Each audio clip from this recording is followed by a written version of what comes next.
All right, so my picture's in a slightly different order, but all I'm going to do, it wants to know, will it be spontaneous at low temperatures? So basically what I'm saying is that I have a delta H value that's positive. I'm trying to figure out my G. So I've got a positive value here, minus T, and then it says that the S is also a positive value.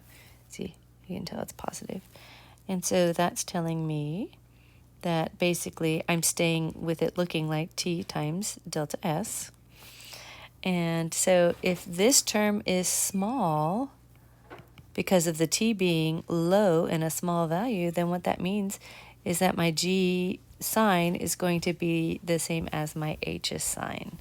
And so I would say that since my G is going to be positive, that it is not spontaneous at low temperatures.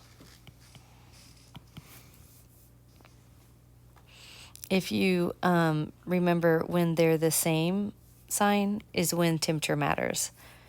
So at high temperatures, it would be spontaneous because this term would be big. All right, now on my other one, G equals delta H minus TS. So notice I've got a negative value there.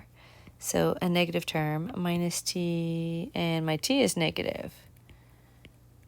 So when I look at that equation, I have a negative delta H, but then I've got a negative going on here, so that's plus T times delta S is my G term, and then it says low temperature, so it's saying that this part is small because my T is a low value.